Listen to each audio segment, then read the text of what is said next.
Hey, what's up, Eagles fans? Welcome to another episode of Eagles Latest on Fan Art.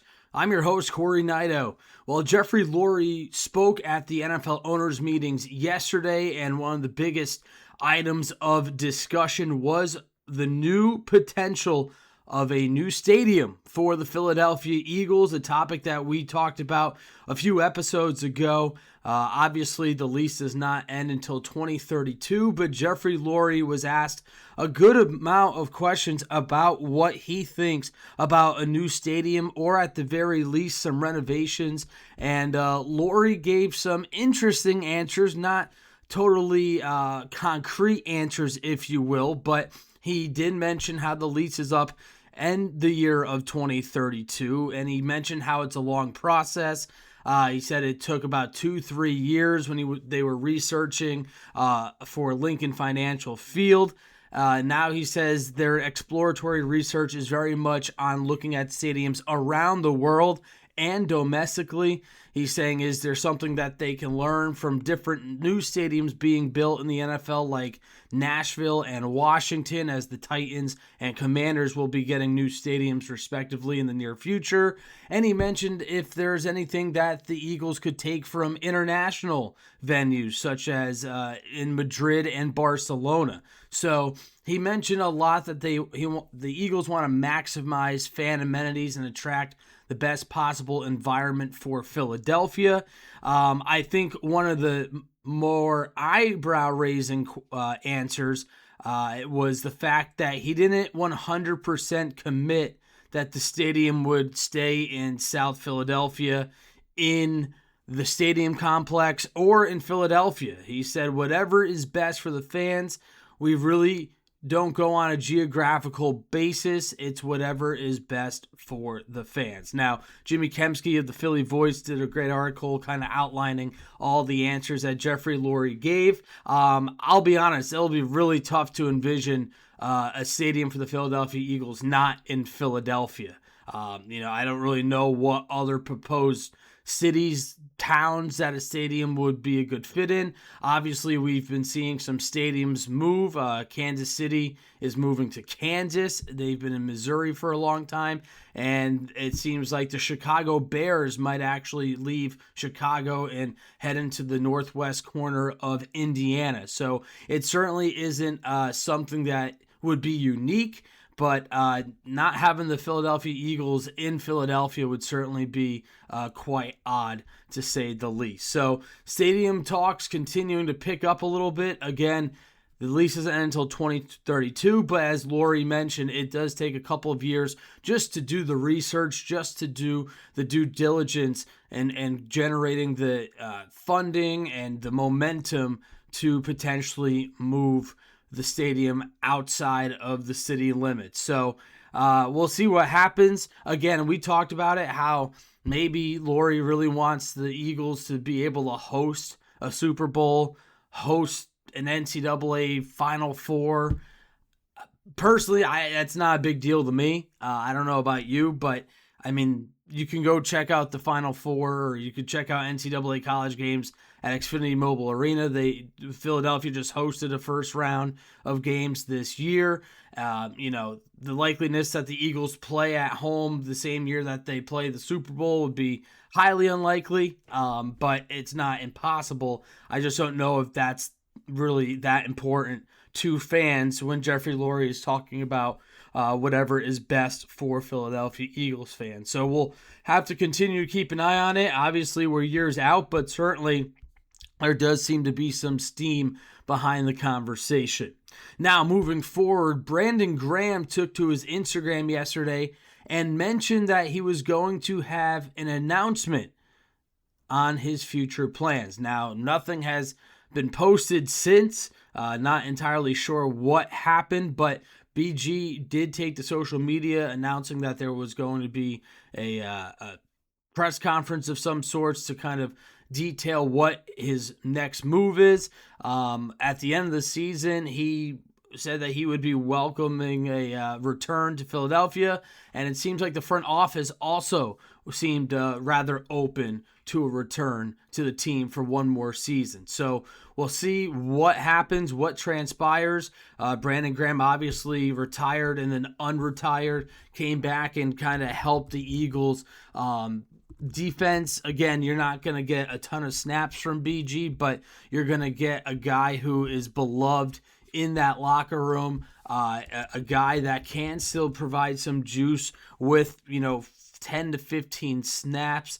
And I do think that, he probably has something left in the tank for one more year. Now, maybe he's having second guesses, or maybe his family and him are talking it over, but this is a guy who might be embarking on his 17th season, all with Philadelphia, after being drafted out of Michigan in the first round, 13th overall pick by the Eagles back in 2010. He played in 9 games last year and ended up having 3 sacks. I mean, he was actually near the leaders in sacks for the Philadelphia Eagles. That's how poor the pass rush was for the Eagles last season at points. So we'll see if Brandon Graham comes out today with some news and updates, but certainly a little peculiar that BG posted something and then nothing followed. So we'll have to keep an eye out on that.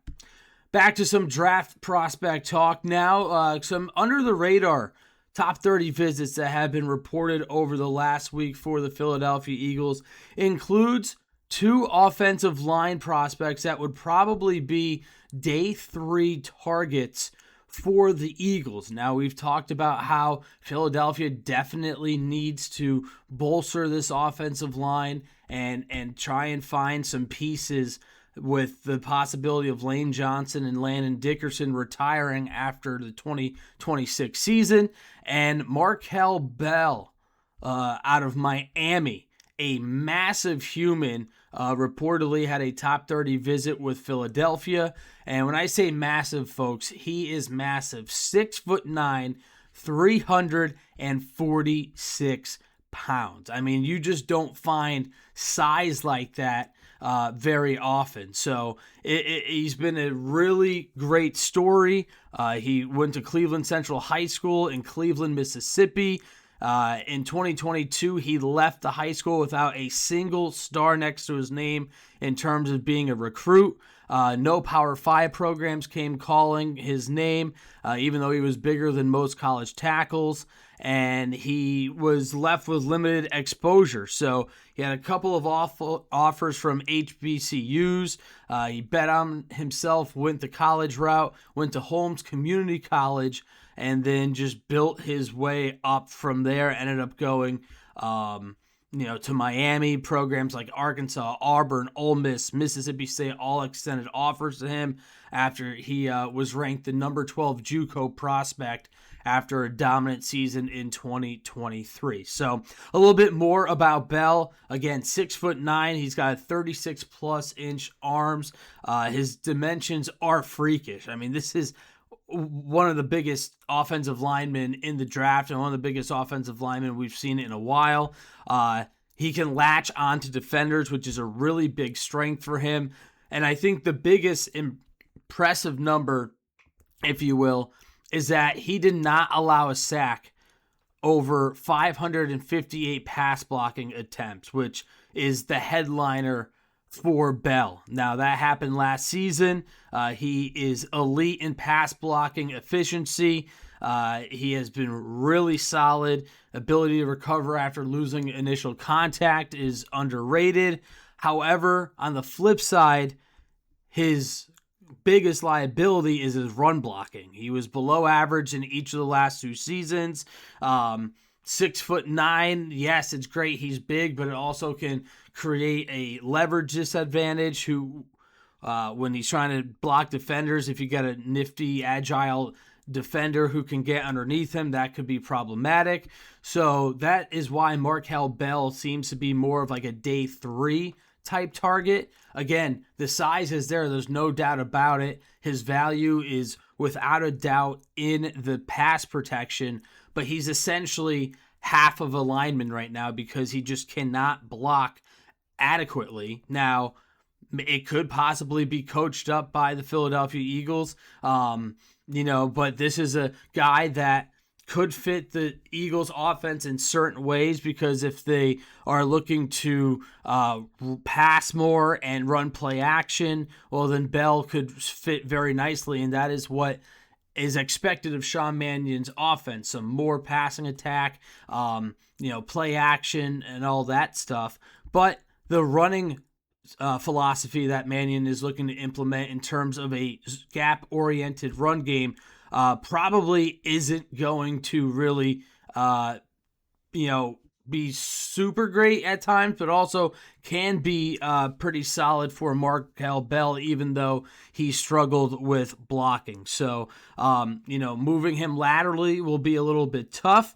But I do think that you run a gap-based running scheme that allows Bell to fire off the ball, and down blocks and double teams could help the Eagles. But again, he's not as nimble, but he is a very good pass protector. So we'll see what happens. Some scouting reports have him as a long tenured swing tackle who you can trust in an emergency. So another Fred Johnson, if you will, and that's not bad value in day 3 of the NFL draft. So Markel Bell has visited with the Eagles as a top 30 visit. And again, he is a big boy. There's no doubt about that. Another offensive lineman that visited with the Philadelphia Eagles is Memphis offensive tackle Travis Burke. He's already had some interest from the Patriots, Saints, Ravens. I believe he met with the Falcons. The Giants hosted him recently as well. And he's another big guy.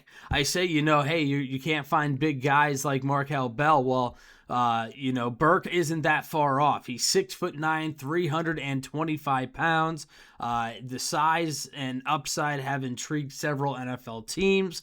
Again, he is also like a late round day 3 type pick for the Philadelphia Eagles if they're so interested.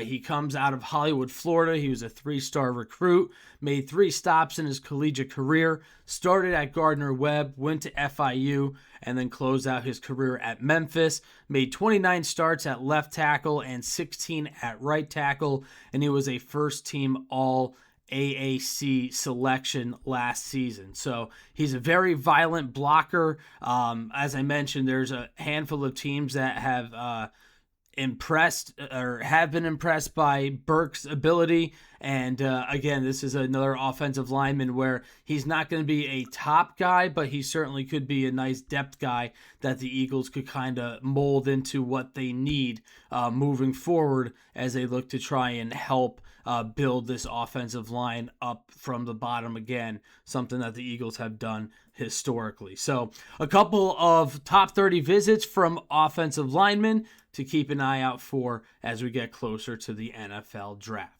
That will do it for this episode of Eagles Latest. As always, I appreciate your time, appreciate you tuning in. Hit that like button, and most importantly, hit that subscribe button. We're just 3 subscribers away from that magic number of 300. We'd love to get to it before the NFL draft. Hope you enjoyed today's show. Give me a follow on X at Cory_Nidoh, and we will talk to you tomorrow with more birds.